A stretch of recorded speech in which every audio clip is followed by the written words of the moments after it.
porque de este modo pueden sacar réditos políticos, no solo de la lamentable muerte de medio centenar de peruanos, sino de todo el vandalismo y la destrucción. Mercantilizan con el dolor de un país y con el luto de un país. Y no dan la cara. Y no dan la cara. Y así estamos, arrinconados. Así que a esta hora de la noche la situación está lejos de estar bajo control porque continúan las movilizaciones. Se anuncia para el lunes 23 nuevas marchas aquí en Lima y el gobierno, aun cuando trata de dar la sensación de que tranquilos, todo bajo control, aún hay 83 puntos bloqueados en 8 regiones del país, en carreteras y vías nacionales. Entonces, ¿cuál es la salida? ¿Que renuncie Dina Boluarte? Nos quedamos con la mesa directiva del Congreso y Williams debiera ser el presidente de la transición. Pero ya vemos a la izquierda gritando de ninguna manera, porque Marta Moyano, fujimorista, se queda en la mesa directiva del Congreso. Y de hecho la izquierda en el Congreso ya está diciendo, esta mesa directiva tiene que irse. ¿Por qué? ¿Porque ellos lo dicen? O sea, ¿cuál es la salida? ¿Qué proponen? ¿O el caos permanente? Diferentes voces, con Richard Apolo, reflexionan sobre este tema. Separar paja de trigo, pero sobre todo salidas razonables a esta situación que es insostenible.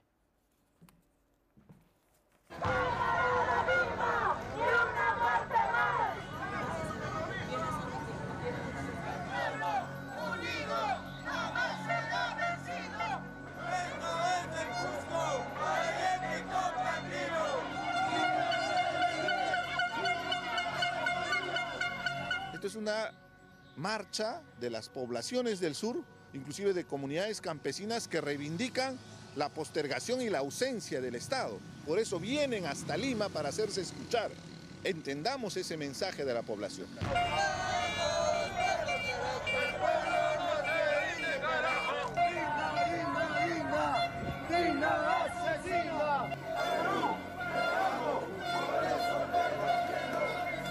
Hay un gran grupo de personas, de ciudadanos y ciudadanas en nuestro país que no han tenido acceso a servicios de calidad, no han tenido acceso ni siquiera a servicios básicos.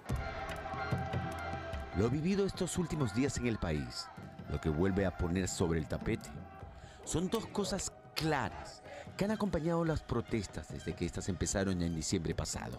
La primera, voltear la cara, ahora sí en serio, hacia ese Perú que duele y que por décadas ha sufrido el olvido de sus autoridades y que hoy, con justo derecho, quiere hacerse escuchar.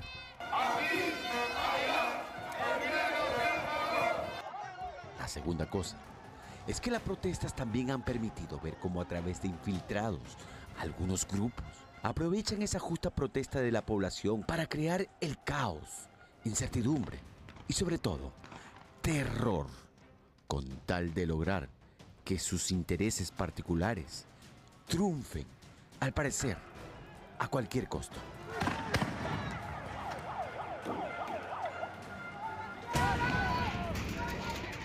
Lo cierto es que también hay infiltrados, señor Arce.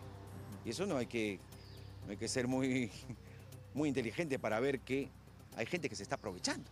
A río revuelto ganancia de pescadores. Y de hecho que se pretenden aprovechar. Inclusive hay algunos que quieren erigirse como si fueran los generales sobre el caballo para aparecer como supuestos representantes de la reivindicación. Estas imágenes corresponden a días atrás en plena protesta en la ciudad del Cusco. La congresista Ruth Luque, de la bancada Cambio Democrático Juntos por el Perú, aparentemente buscando sacar algún rédito político, intenta encabezar, o en el peor de los casos, participar de las marchas de protesta en la ciudad imperial. Pero parece que el tiro le salió por la culata y fue, literalmente, echada.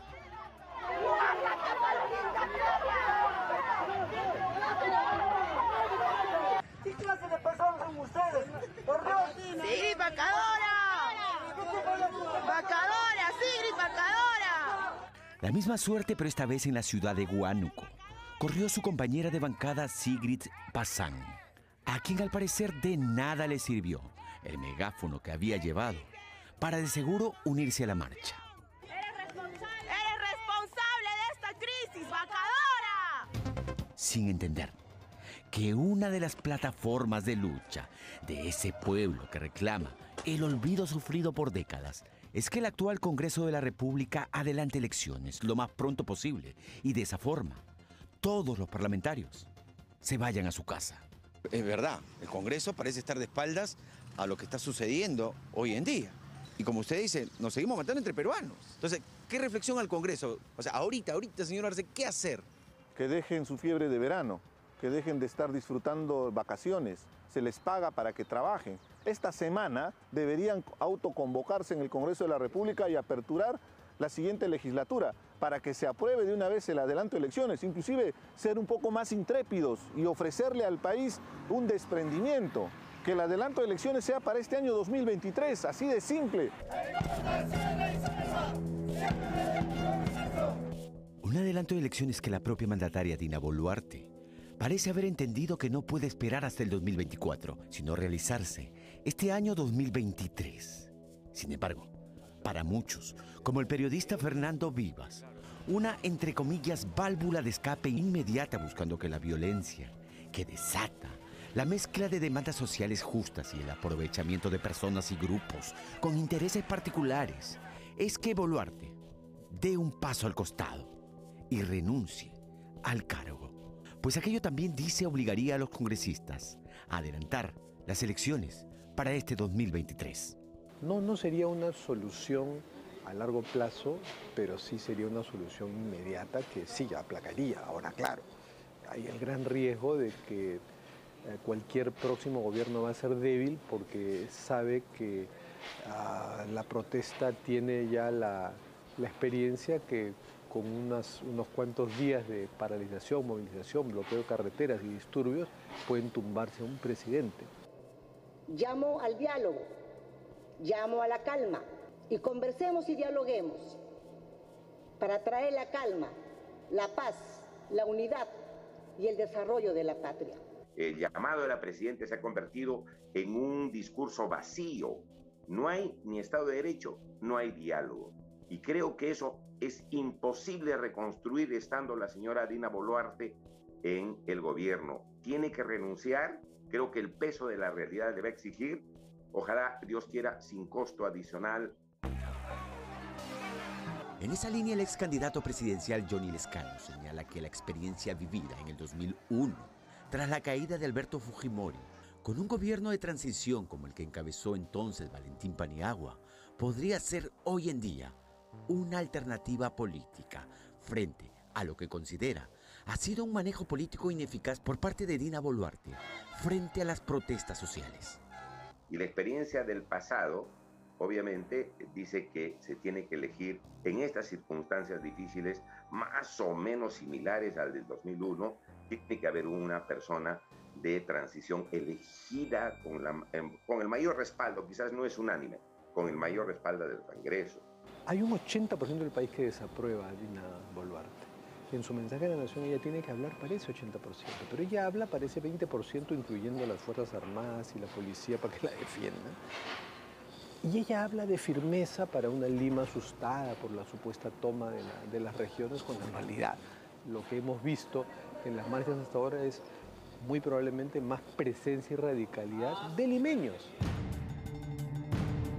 Sin embargo, otros, como el exministro Mariano González o el excongresista de izquierda Richard Arce, piensan que la renuncia de Boluarte no es en estos momentos una opción acertada.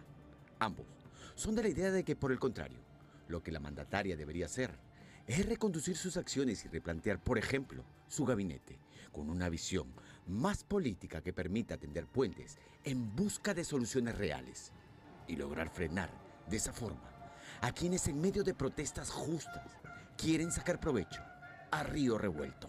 Que la presidenta, digamos, haga un recambio de estrategia política y afronte de manera más adecuada los conflictos, que ella misma dé la cara, que vaya ella con su premier, así es, a enfrentar. Y si no, pues, digamos, o sea, discúlpeme, o sea, nadie le está pidiendo un favor, tiene que gobernar y no está gobernando. Entonces, mientras nosotros no entendamos que es importante atender esas necesidades de esa población y sobre todo reducir esas brechas de exclusión social, esas fracturas sociales, vamos a repetir este problema. Según Arce, Si bien la desatención por décadas de las demandas sociales justas sufridas por ese Perú olvidado, sobre todo en el sur del país, es una verdad irrefutable, también es cierto, señala, que esas demandas justas fueron exacerbadas por el expresidente Castillo y algunos de sus ministros, con discursos de odio y polarización constante. Definitivamente, porque lo que han hecho es como tienes una herida abierta y le echas sal, cuando tu responsabilidad más bien es reducir esas brechas sociales. En 17 meses Pedro Castillo ofreció y generó una gran expectativa de reivindicación, porque era hasta un tema identitario, era el presidente de los nuestros, de los provincianos. Pero Pedro Castillo llegó al poder para involucrarse en actos de corrupción, para beneficiar a su cúpula.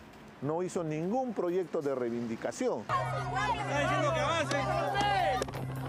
Y ya que hablamos de reivindicación social y demandas justas de ese Perú olvidado por muchísimos años, cabría preguntarse, ¿cuáles son las urgencias sociales que han provocado que la población del sur se lance a las calles? La respuesta parece más que clara. Servicios básicos como agua, educación y salud encabezan la lista, que generan, como no, un peligroso caldo de cultivo. En el caso de Puno, podemos mencionar la eterna reconstrucción del Hospital Núñez Buitrón. Misma situación atraviesa el Hospital Lorena en el Cusco. Pero hay más. En Arequipa tenemos el proyecto Majes Siguas 2, que es un proyecto que ya debía estar funcionando y no funciona. La petroquímica para Matarani, el Hospital Materno Infantil de Juliaca. La doble vía que aún no está culminada entre Puno y Juliaca y Sandia y Juliaca. Mira, la constante en estos reclamos son obras de salud. Hospital de Andahuaylas, 12 años abandonado. Ahora, la distribución de los ingresos que da la mina de las Bambas, que tú sabes que es una de las más grandes del mundo. No se ha establecido la distribución de los ingresos en Cotabambas, donde está la mina de las Bambas. Pero ojo, dice Richard Arce, sería injusto pretender culpar solo al gobierno central de todas estas necesidades no atendidas a lo largo del tiempo al interior del país, cuando afirma, los gobiernos regionales, alcaldes provinciales y distritales no han hecho tampoco su trabajo y por el contrario, se han dedicado muchos de ellos a llenarse los bolsillos a costa del pueblo. Y eso también ha jugado en contra, ¿no? ¿O no lo ves así? No, definitivamente. Y un dato frío y concreto, a fin de año salió los resultados. 13 de 25 regiones no han ejecutado ni el 50% del presupuesto que tenían para inversiones. ¿Cómo puede ser posible? Ahora súmale la corrupción. Así como hemos tenido Castillo, en las regiones ha habido gobernadores involucrados en actos de corrupción que le han hecho mucho daño. Cáceres Yique en Arequipa, la Bestia Álvarez en Ancash, en Apurímac, Elías Segovia. Entonces, seamos objetivos también en la responsabilidad. A Cusco, todos los gobernadores regionales han estado presos.